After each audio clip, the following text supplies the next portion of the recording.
I have a very special episode where we're going to talk about wrestling. We're going to talk about the WWE. We're going to talk about AEW. We're going to talk about a whole bunch of different wrestling companies, our memories. I haven't done a wrestling episode since I want to say season 3, episode 14, where my old co-host and we spoke about A&E WWE Legends of the Basement.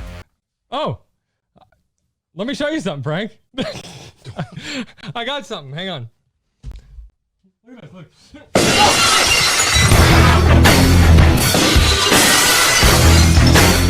All right. So, thank you everybody for joining us today. It was a lot of fun. Head on over to YouTube and hit that subscribe button. And Frank? Ring the bell. That's right. Okay. As you can tell, that was an action-packed episode.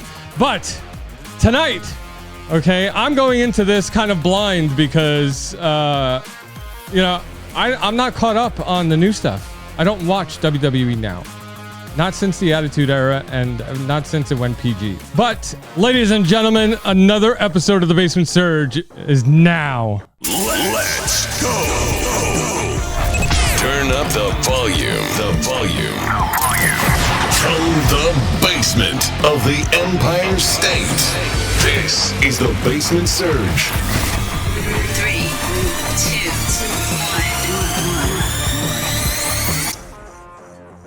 1. Welcome back to The Basement Surge, everybody. Like I said before, thank you very much for joining us this week.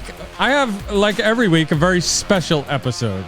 This week, I got Mark from Talking Shttt on the show and a very mysterious guest who actually used to work for WWE. That's right. We'll get there. Okay, but before we start talking about that, do me a favor. If you're listening to us on a podcast listening app or if you're watching us over on YouTube, hit that subscribe button, hit that follow button, give me a thumbs up, ring a bell, hit whatever button you got to hit to make sure you get notified of fresh episodes of The Basement Surge. Okay, so now I think it's time. I'm bringing on Mark and our mystery guest onto the show. Guys, thank you very much for joining me this week. You're welcome. Yeah, glad to be here. Mark is from Talking Shttt. You guys are doing awesome, man. Like, your show is kicking ass and taking names. Thank you. we're really having fun with it now.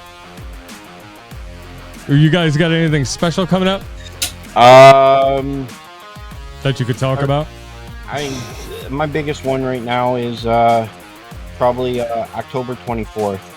I'm going to have CJ Graham on. He's Friday the 13th, Jason, part 6. Part 6. Yeah. Okay. Nice, and nice. It was one of the ones that, he... When I messaged him, he was like, "Okay, yeah, no problem. Just get with my wife and let me know when what day we're gonna do this." I'm like, "Cool." Nice. I mean, all of October we got pretty much all. Well, sure. I mean, 'tis the season. It's Halloween. It's all. It all has to do with Friday the 13th mainly. I think but we'll see how that all goes. Nice. And mystery guest, I'm not giving away your name. I'm not showing your face, okay? Because there are certain things in the background, but whatever. Are you at least going to, change his voice too, where, it sounds like Ghostface? I don't know. What do you think? Should I change your voice too? If only I could do like an Australian accent. You could pretend that you had Grayson Waller on the show. Oh.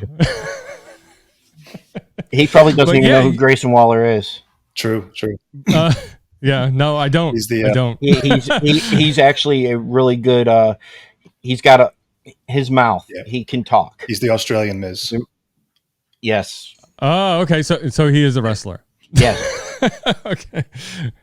All right. Well, like I said, I don't know any of the new guys. I was looking at the roster on the website earlier today, and I didn't know anybody. Well, The Rock came back last week. He did a thing for him. Yeah, Rock showed back. Yeah. Cena's back. Cena's back. Cena's back too? He's not going to be there for very long. If you read the tabloid or the dirt sheets, yeah, it depends.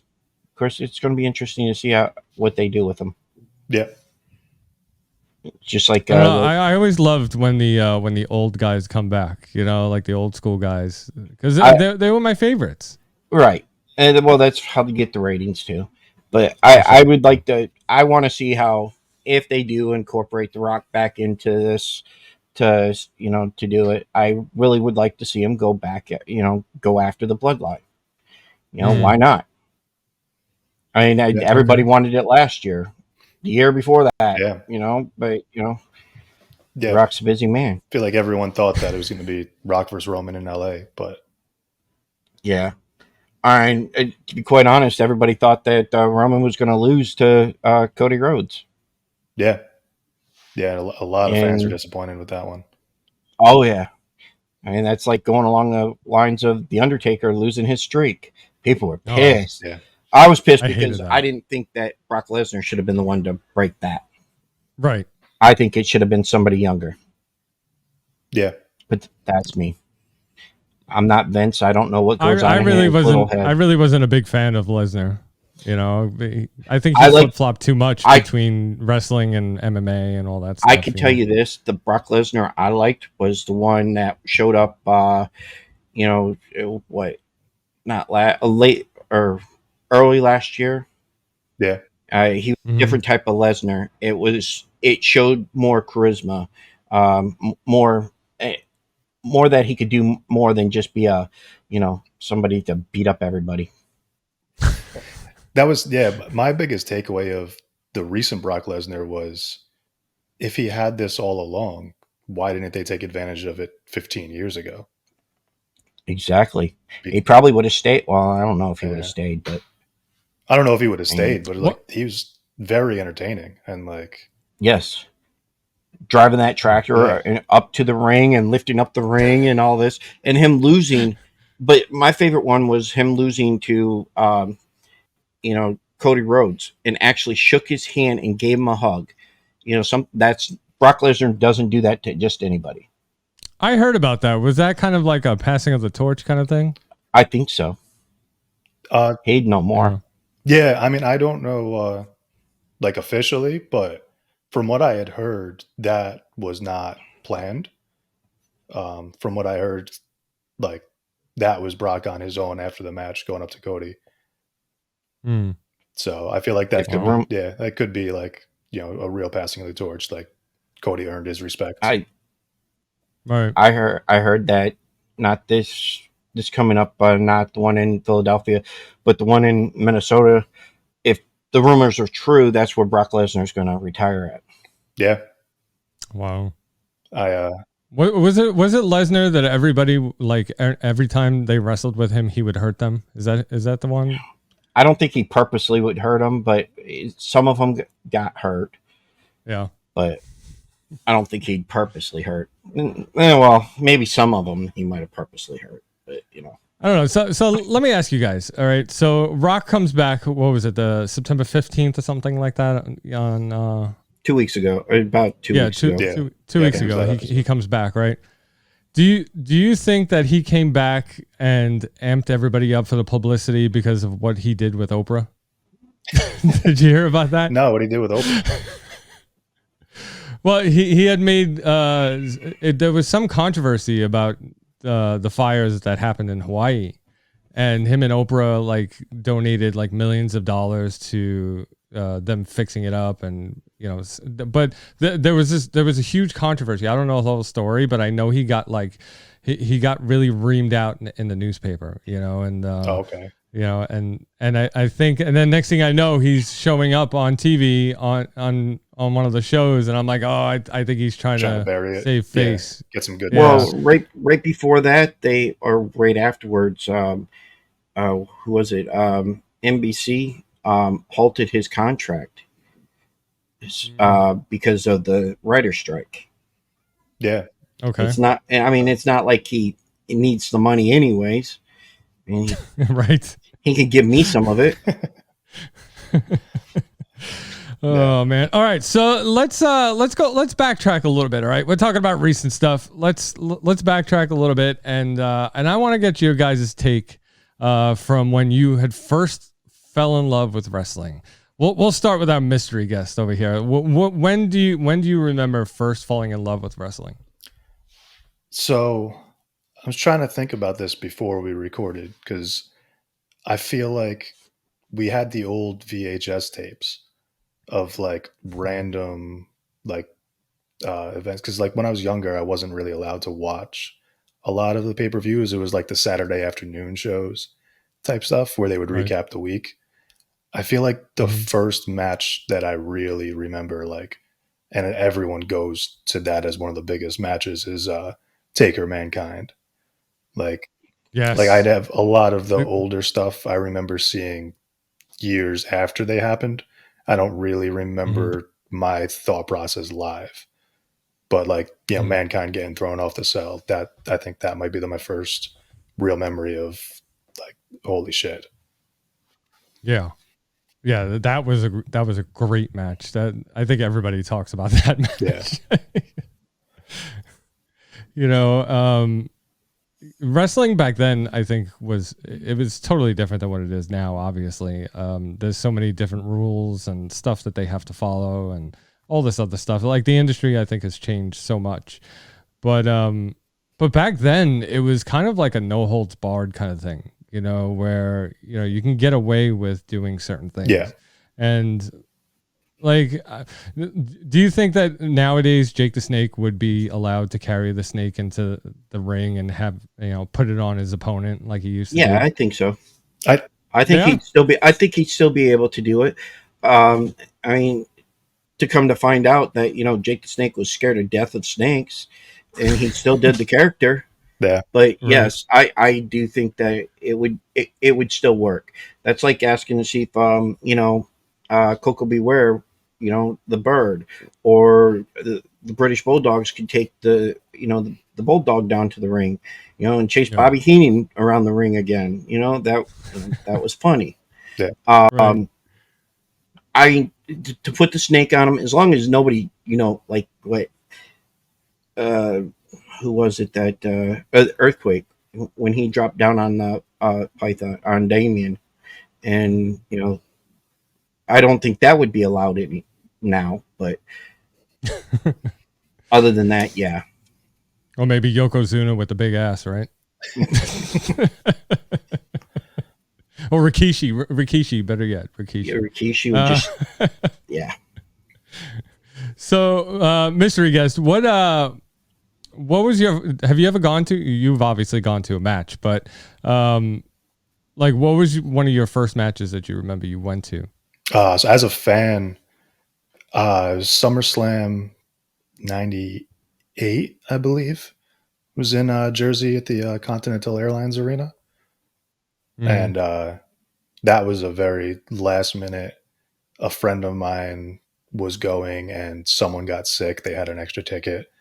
Day of event, nice. Got asked and got permission, rode down with him. And that was, first time seeing Taker live. Austin was really starting to get big. I think he won the Intercontinental Championship that it was either that SummerSlam or the one before. That's not the one with Owen Hart, was it? No. Where he wrestled? Okay. I'm trying to think which one that one was. That might have been a couple years after. Something like that. All right. What about you, Mark? What is some of your earliest memories of wrestling? Okay, I'm going to put two in together. Since you asked two questions to him, I'm going to put two. My very first ever anything to do with wrestling was March 29th, 1987. 87, Jesus. 87, yes, I'm telling my age. I was 10 years old. Okay. I went to the Pontiac Silverdome to watch WrestleMania 3, my very first event and my very first time ever seeing wrestling. I knew nothing about it. Oh, really? But when I watched, started watching it, and then when I got to Steamboat Savage Wrestling, I was hooked from there on out. You know, I always liked Hogan and Giant, or yeah, Andre. You know, I like that match too. But there were so many different on that card that was so good. Watching, Bruce Beefcake, shaving, on shit. I want to screw up his name. Adonis head. Watching, um, Junkyard Dog beat, the King, Harley Race, wearing his crown and all that. It was freaking awesome. Yeah. Yeah. But my other favorite is WrestleMania 24. I took my daughter, my oldest one that lives with me. I took her here in Orlando. Ric Flair's retirement match. I think that was one of the best matches I've seen on that card. One of them. You know, I'm always gonna, there's always gonna be certain ones that I liked. Taker versus Shawn Michaels. 1 and 2. Both of those were tremendous matches, and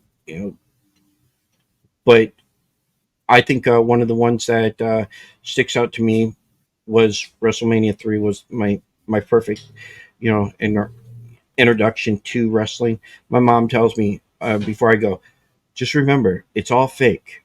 None of it's real. Yeah, bullshit. I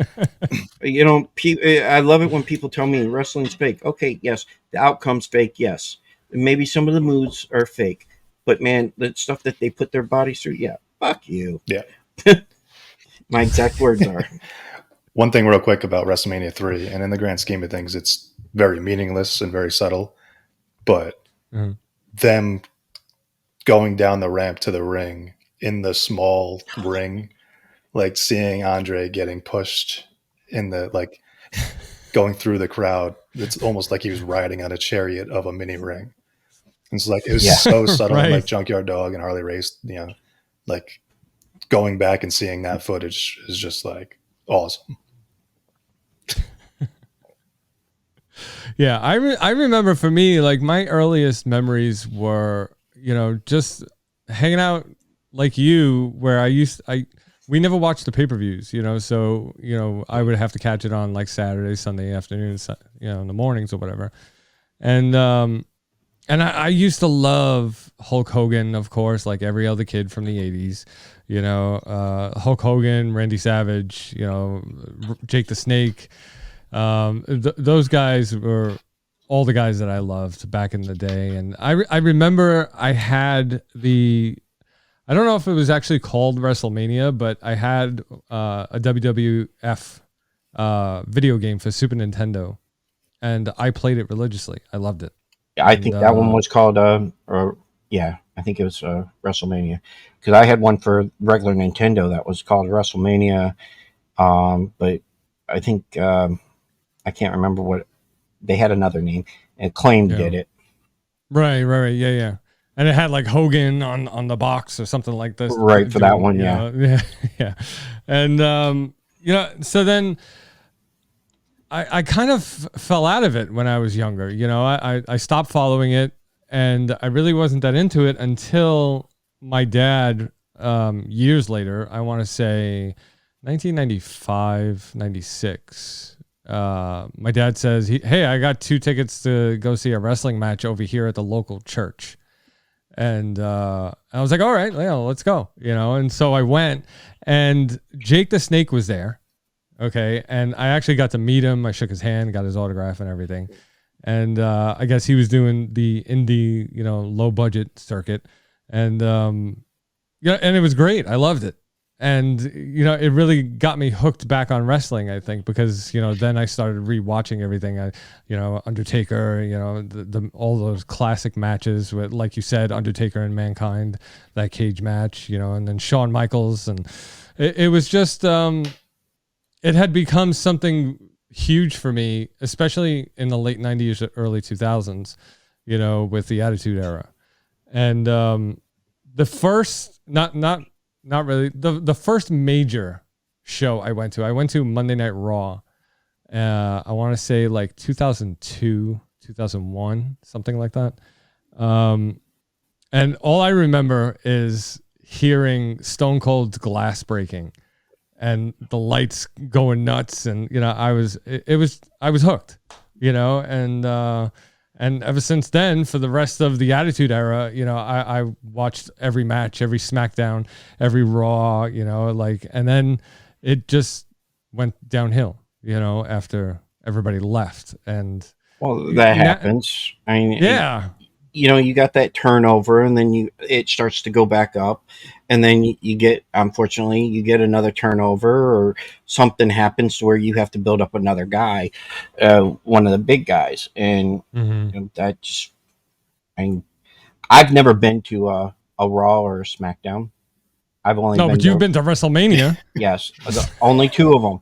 But I've been to NXT's. I've been to NXT events because they come right, you know, 30 minutes down the road from me, and I can go there, and you know, it's $20 for a ticket.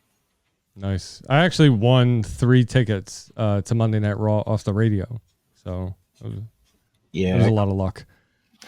You go to the current NXT or back when it was at Full Sail? Yeah. Oh, I my daughter graduated from Full Sail, okay, so I can go over there anytime I want to actually go see them. Yeah. But no, the NXT, I got to meet Braun Breaker, and Mandy Rose before they fired her. I'm still sad about that, even though it's been a year. I'm still sad, but I've heard she's doing pretty well financially. She's doing pretty well. She's already made a lot of money off her content. Yeah. Would she start an OnlyFans or something? She just started an OnlyFans, but she had. Did she really? Yeah. Family and I was a few other ones. Yeah. But yeah, I mean, it's just like, I'll get into that one later. There's other female wrestlers that just stopped doing stuff and started doing that too. Wow. Because they can make more money. Sure. I mean, look at China. Yeah. China. Yeah. Yes, I have that Playboy too. Yeah, I'm sure. I've never looked at it, but no, that's a lie. I had to. So I touched on it a little bit before about the video games, but I think for me, like the best wrestling video game, even to today's standards, I think, because you know, I haven't played a good WWE game recently. Was WrestleMania 2000. That's my favorite WrestleMania for the Nintendo 64.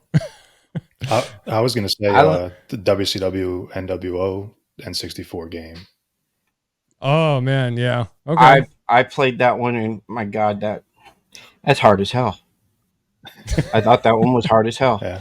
I actually liked the last WWE game that they released. I liked it because it wasn't as bad as some of the other ones that they've released in the past few years. But this one was actually, Xbox let me have it for like a weekend, and I got to play it, and I'm like, damn, I can play this better than I can play any of the other ones. It was easier to control and whatnot. Mm-hmm. Yeah, I haven't played it. I always like the, me neither. You know, but I always like the custom intros. You know,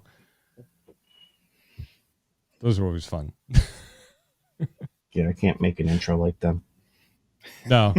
At a previous job before WWE, we had a guy who took, I forget which game, but I know it was on N64, and he did creative characters for everybody in the office. And once a year, everyone had the same like base level stats, and they would simulate a Royal Rumble, and we would all watch the Royal Rumble and root for our character. Oh, that's awesome. It's one thing I could never win in those games is a Royal Rumble.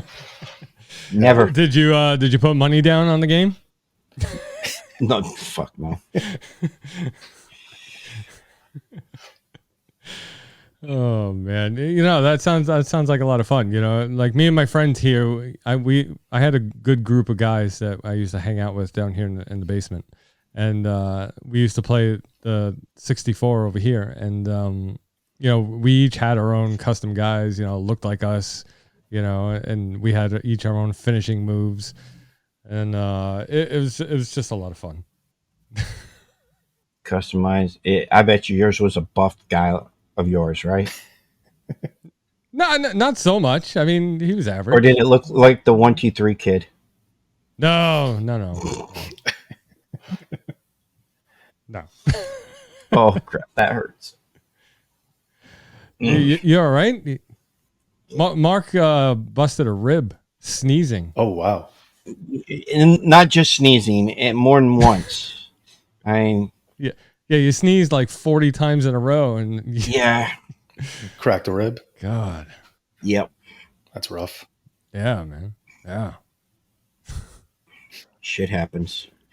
So talk to me. All right, guys. So try to convince me to watch wrestling nowadays. Okay, is it any good? From my standards, compared to what it was, let's say, if they would keep with certain storylines and keep them going instead of having like on SmackDown, having the bloodline, going, and then all of a sudden Roman Reigns is off for like 2 months. The champion needs to be there more. I like Raw better right now because you have a champion there. I've always liked Raw better. I never really liked SmackDown. I like the fact that, okay, if you're going to watch it, start watching it and basically watch the Judgment Day, because right now they're getting ready to implode. At least that's what I think. If you're going to start watching it, because Cody Rhodes is also there, and you got, Kevin Owens, you got Sami Zayn, and then you got, of course, you just got Nia Jax back. But you need to watch it and, not take what you from the first episode. You're going to have to watch a couple different episodes. Watch some back episodes. If you got Peacock, watch them. And well, then, get Peacock. It's like $5.99 a month. Come on. I have everything else. My bill's already too high. No. Yeah, so is mine. But I got Peacock, and then, since AEW pay-per-views are going over to Max, I got that set too. Yeah. But to me, I think the storylines are better than what they were, 2 years ago, 3 years ago. Now, if we were still under COVID rules, I would tell you, no, don't watch it. Right. But that's me. I still watched it. And no matter which way I go, I'm a fan till the end of that time. Yeah, there were some really good matches that took place during COVID. Oh yeah. I'm not saying that. Yeah, just no, stories. Yeah, and like they made the best of a shitty situation, and they did what they could with it. But like the Thunderdome was a great idea and a good pivot, but I don't think that anyone will say that it was anything close to actually having real fans.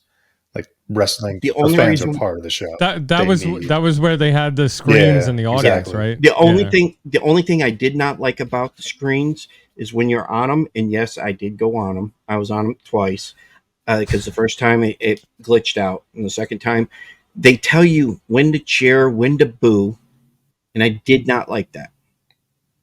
Huh. I'm like, I should be able to cheer for who I want. Yeah. Okay, let's take Dominic Mysterio.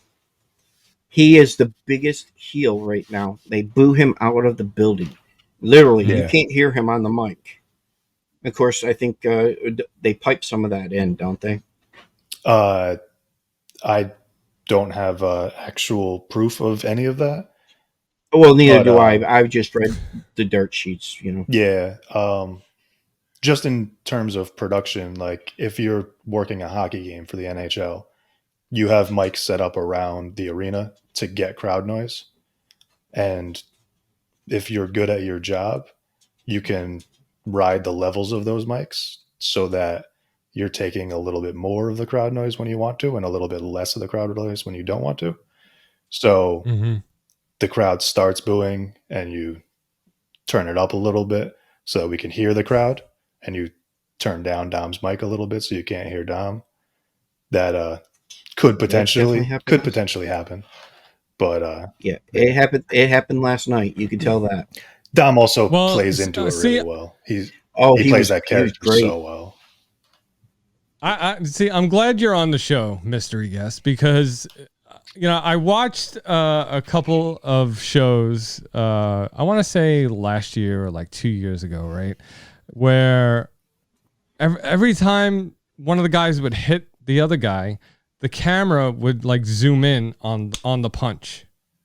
Like with the hit, it would actually go in with the impact of whatever was happening. And I thought that was just so dumb. Like the way the show was filmed was, instead of just staying still and showing you the action, they zoomed in more, they cropped in tight, and and then with every punch, with every hit on the ground, the lens would zoom in and then zoom back out really quickly. Yeah.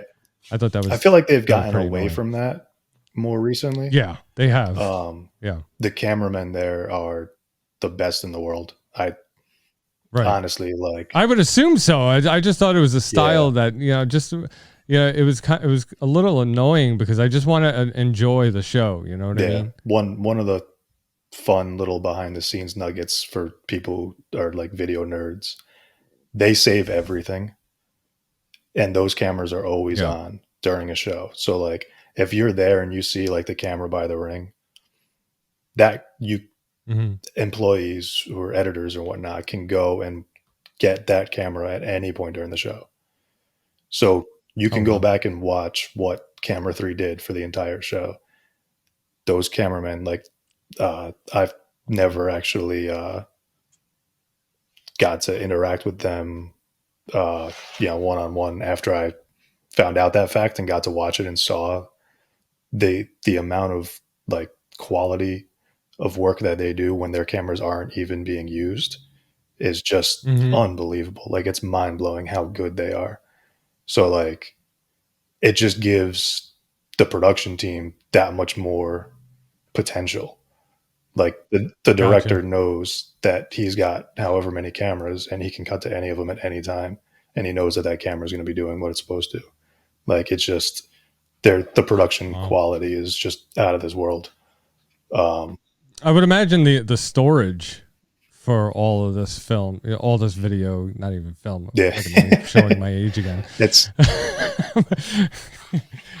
like it's got to be stored somewhere, and like I could just imagine, how huge of a warehouse of servers that they have, for all of this. Nonstop hard drive somewhere. Sure, yeah, like wow. I read in Batista's book where him and I can't remember. Oh, it was Jericho. I think they were having a match and they weren't supposed to bleed, and well, one of them they bled in that match, and they thought that they could get away with it because it was a steel cage, and they were throwing and Vince called him into the office and said, "I'm fining you like $75,000. Oh wow! For bleeding." And he was like, and Batista's trying to play it off. And he's like, I don't know what you're talking about. He shows him like in several different angles. This is what you did. Yeah. And so when they walked out, Chris Jericho said, don't worry about the fine. I'll pay it. Wow. It's nice of Jericho. Yeah, I got all of his. I got all of Jericho's books too. I would imagine, that they have to follow network rules too, as far as how much violence and blood and stuff is shown on the show. So that's probably why they were fined, to cover the cost that the company would get of the fine, See, that's the weird part, compared to, you have you watched any of AEW? No, I've watched. Okay, yeah, I haven't watched much. I saw a few of their pay-per-views. I guarantee you, every pay-per-view or live show, or during Dynamite or something, somebody's bleeding. Yeah. Guarantee. And most of the time, it's going to be John Moxley. I was going to say, I know Moxley tends to bleed pretty quickly in matches. Always. I swear, I swear, at least 90% of his matches, he's bleeding, or if he's not, somebody in that match is bleeding. Yeah. Wow. And I mean, it's weird on how different each wrestling organization is. Yeah, and I don't watch enough AEW, so I don't want to really like talk about them that way. But like, Oh, I watch see, this. people don't Like, there's certain times where you can tell that it's obvious that somebody bladed themselves for effect, the camera points right to and them when they're bleeding. times where you can tell where someone's actually bleeding because they got hit, and it's a physical sport. And it's just like Right. certain times, it's like it's just not necessary. Like Exactly. you got, I don't think that you should bleed almost every yeah, match unless it's a certain type of match. You don't need yeah. to. And I mean, if you bleed, you bleed. Like that's what happens in this sport. Like, Right. Well, if it's accidental, yeah, but it doesn't always have to be yeah, purposely done. exactly. I mean, look at Ric I don't know, Flair. man. I'm just, you talk about bleeding. I remember that Stone Cold match, where he's got Yeah. blood dripping down his face, Like Stone Cold was my favorite. I love Stone Cold. Stone Cold, All right, so Bret Hart. what's your guys' favorite finishing moves?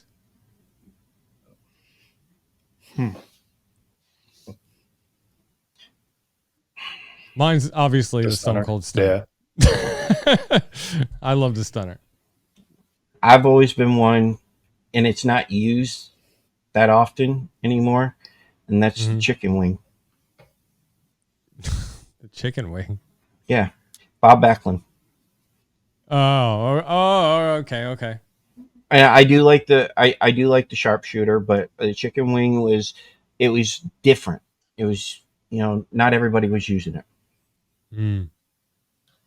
How about you? I'm not sure if I'd say it's my favorite, but I mentioned Grayson Waller earlier on in the show. He has a innovative take on the stunner / cutter where he'll come from Yes. out of the ring and kind of do a somersault through the middle rope into the cutter. Yes, Oh, wow. it's freaking Yeah. awesome.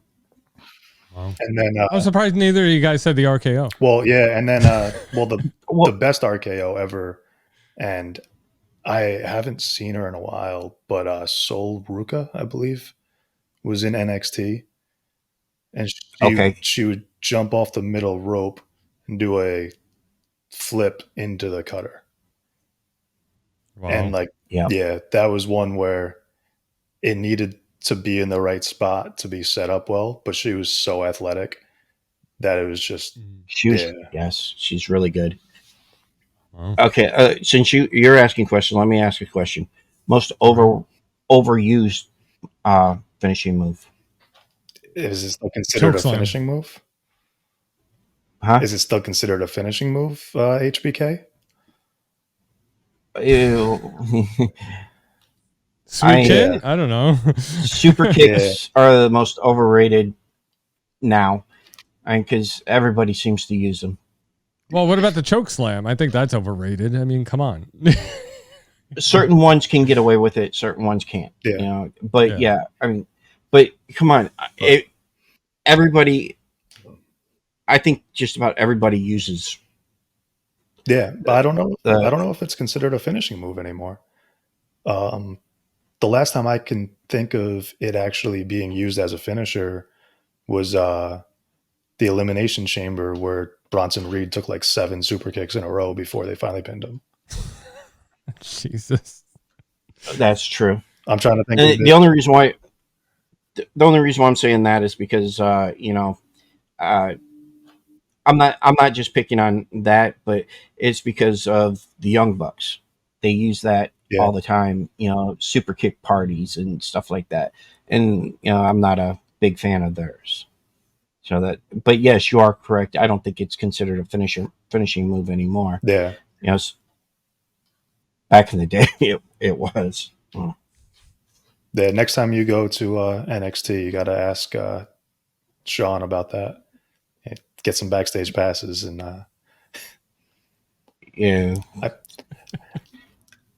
if you can get backstage passes, you let me know, Mark. All right, I'll be there.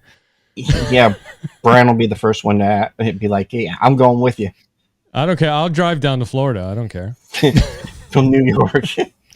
I assume he coaches it.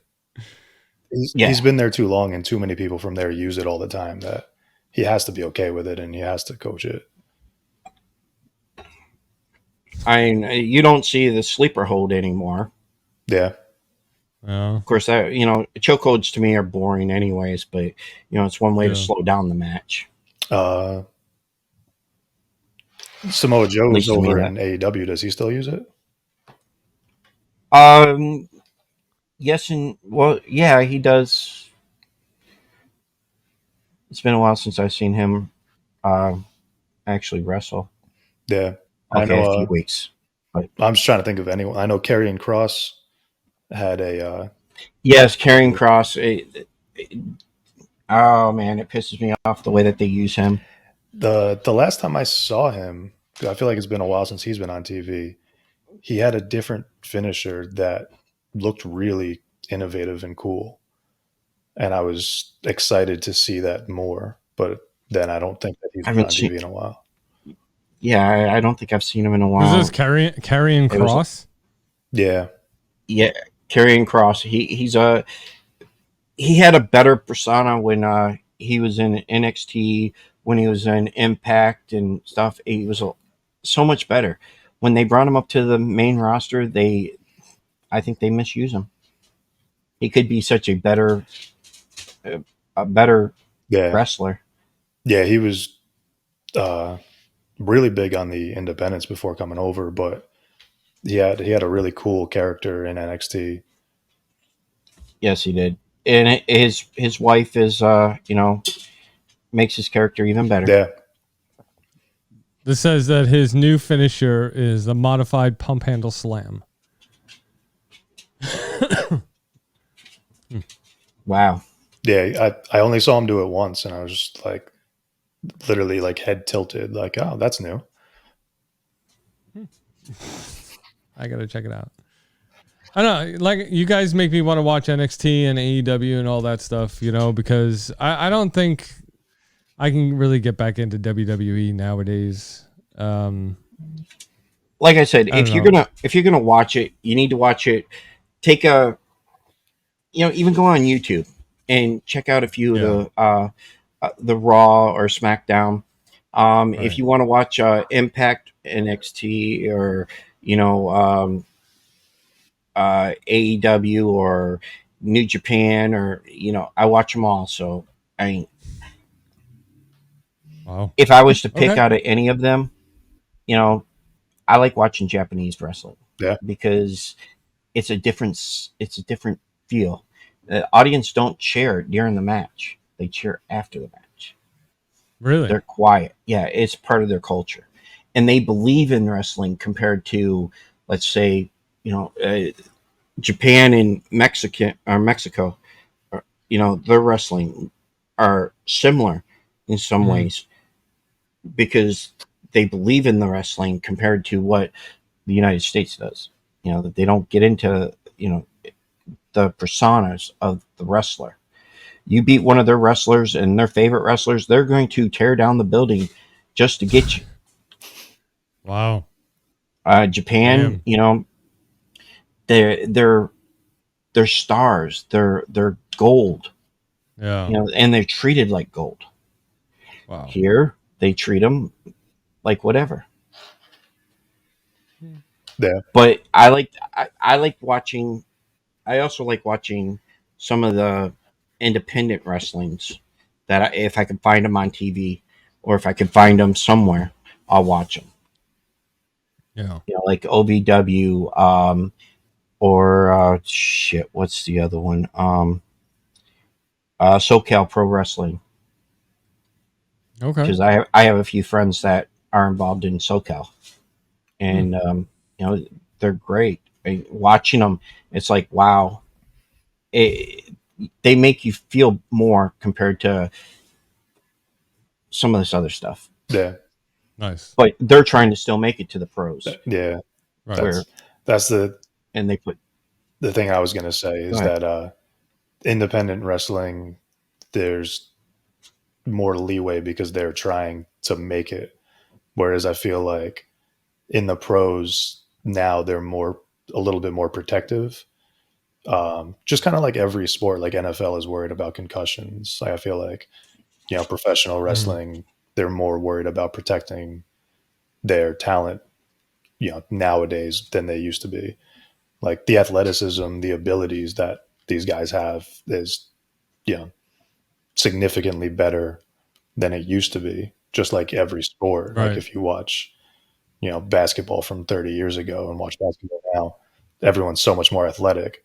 Whether the game itself is better is a debate, but the people are undoubtedly Yeah, I more was going to athletic. say. And I feel like Right. wrestling is similar, where like people are so much more athletic now, but like, the higher up you get, the more they're worried about protecting them, which in some ways is a really good thing. Well, Yeah. back in the day, they used to wrestle, what, 30 or 30? Yeah, okay. 300 days a year, maybe more. Yeah. Every day and twice on Sunday. Yeah. But now, you got wrestlers that are, the champions are barely there in some cases. And One then big you got case. some where, I said one big case in particular.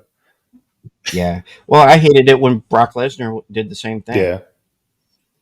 But I do like the fact of how that they built Roman Reigns of, he came back from, have it, he had leukemia, he beat Yeah. it, he came back, and then, COVID hit, and then they turned him bad, which was the best thing that they ever did for him. Yeah. Everybody still bitches that, they never did that for John Cena. So I guess that they learned something. Yeah.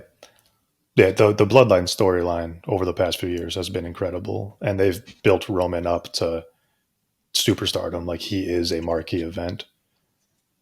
Yeah, I was trying to get my son into wrestling, and we had caught a match where on TV where it had to do with the bloodline, and it was like Roman Reigns in the middle of the ring with like, the rest of the guys in the bloodline, and I forget his name. They were testing this white guy. Sami Zayn. Yeah, they were testing him, to see if he was, was a good fit for the family or whatever. And, like the whole time I'm watching, I'm half expecting Rock to show up, Everybody did. Right. and I would have been so pumped to see Rock show up. And I always love it when the classic guys comes back, but Everybody's been wanting The Rock back for you'd say about last 2 years to take on but the he's bloodline. too old now. He's too old. I mean, He's you the same you age. can see He's it in close the to the same eyes. age as me. Okay, I'm falling apart. Never mind. He's still in great shape. Yeah, He could still go if he wanted to. Oh yeah, hell Of yeah. course. But Mark, you break a rib sneezing. Come on. Hey, I have weak bones. Come on. No, I would love to see Rock come back, but I think he's too old. The story has to be right. But come on, if he did come back, you could see it yourself. You could see it in the storyline. The Rock would still have to lose to Roman Reigns. Yeah. I think to make him to be the head of the table, Yeah. the leader of the family, he needs to beat The Rock. And you beat The Rock, then you might as well retire and say, okay, I'm gonna go the rest of the way. Yeah, right. But everybody wants Cody Rhodes to end the story the right way, and that's to beat Roman Reigns for the title that his father never won. Right. Now, the question is are they going to let him get that story? Or are they just going to tease it like they've done so many different other teases? Yeah. I don't know. And if you do get Rock to come back and you have Roman Rock at Philly in March or April, do you have to then wait another full year for Cody's moment to be at WrestleMania afterwards? Minnesota. Yeah. Minnesota. I forgot. And that's going to be all about Brock right there. Yeah. So that's still going to take away. And who's going to? Now you're talking another 2 years. Well, No, 2. Yeah. Well, no, yeah. if you're going to go that route, yes. But I hope, would Cody stick around that long to finish the story in 3 years? Mm. Or would he go back to AEW, or would he go back to the Indies? I mean, it's hard to say. I mean, the only independent wrestler that I see right now that's ever done anything worth a damn, winning titles and making money, is Matt Cardona. He's done great, and I'm surprised he didn't come back when his wife did. yeah. But Everybody was waiting for that one. yeah. But I mean, he's doing so well on the independents that he might not want to come back. Yeah, never ask him to come on your show unless you're willing to pay like $500 to talk to him for a half hour. Yeah, no thanks. That's what he told That me. was the going rate. I was like, shit. Which is not bad, though. Yeah. Well, all right, guys, we've reached the end of the episode, but before we finish, I want to do what I like to call the pod deck segment. Okay. So I'm going to pick 3 cards from random. I have a couple different decks here. I have the what the fuck deck. And I have an interview deck. Okay. So now the first card I pick is going to be from the WTF deck. I'm going to pick one from random. Let's see. See, Brian's going to see this, and he's going to say, what the hell? We should have done this already. Yeah, man. If you personalized your car's license plate, what would the plate say? Mark, you go first. Bite me. Bite me? Yeah. What about you, mystery guest? I actually saw on social media someone had the Seinfeld reference Ass Man, but it was upside down. Nice. So it was one of those. Interesting. Yeah. If you looked at it, you couldn't really figure it out. And then if you flipped it upside down, it said Ass Man. And I was like, that's actually really next level. Most people driving are going to have no idea, but like the 1 person out of 1,000 that figures it out is going to love it. And I feel like something like that would be good.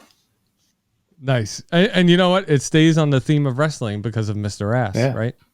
There you go. All right. So next I'm going to pull from the interview deck. Let's see here.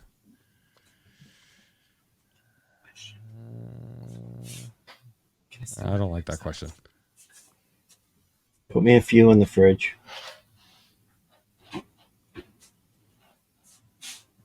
Where do you go when you need to blow off some steam? That's a nice, serious question. He can go first. Go ahead, mystery guest. You go first this time.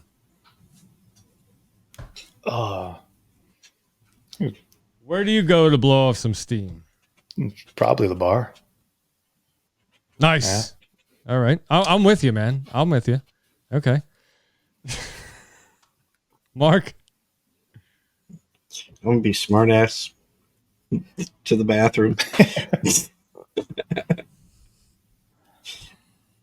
I can't go to the bar because, I don't drink. Right. All right. You go to the bathroom. That's okay. That's fine. I get that. All right. Last question is going to be from the How Dare You deck. So let's see. Where'd you get these cards from? Don't worry about it. Oh shit. Have you ever eaten food from the floor? I probably. I mean, there's a 5-second rule, right? Yeah, there's a 5-second rule. For me, it's like 7. Yeah. Count slow. Yeah. If it hits my floor within 2 seconds, I'm okay. After that, my dogs get it. Oh, well, there you go.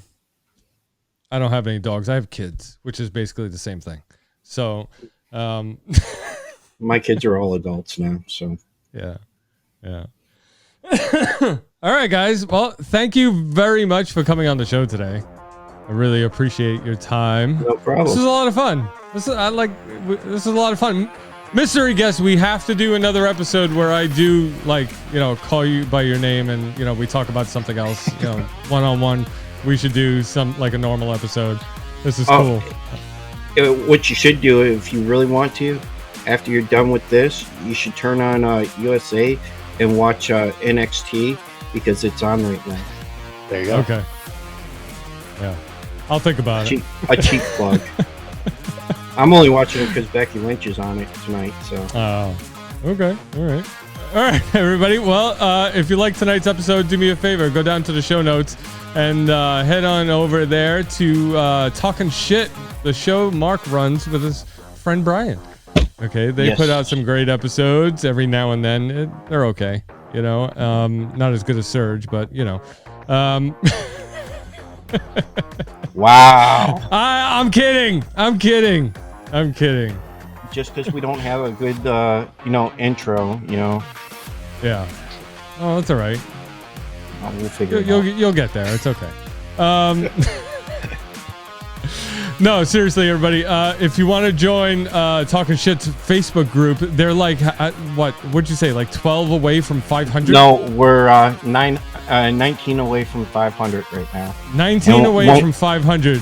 Okay, and they're going to be doing a special giveaway when they get to 500 members of their group. So do me a favor, head on over there and join the group, and subscribe and listen to their show. They have great guests on. The month of October, it's all horror themed, so go check it out. And subscribe. How'd I do, Mark? You like that? Good. Yeah. Thanks. Appreciate it. No problem. All right, you guys can't really follow my mystery guest, but I'm gonna have him on sometime in the future on the Surge, and we'll put something together. Guys, follow the Basement Surge. Do me a favor, hit that subscribe button, hit the follow button, hit the plus button, give me a thumbs up wherever you're watching and listening. Hit a button to make sure you get notified of fresh episodes of the Basement Surge. Okay, and like Mark, I have my own Facebook group over on Facebook that's called Surge Nation. So go join the nation and go behind the scenes on the making of episodes and get in touch with me. I have full-on conversations with the fans. It's actually pretty awesome. He has conversations with himself too. Yeah, I'm my own. Best. I'm the best audience there is. So hey. All right, everybody. I'll see you next week, guys. Hang out for the green room after. Let's go. Turn up the volume. From the basement of the Empire State, this is the Basement Surge. 3, 2, 1.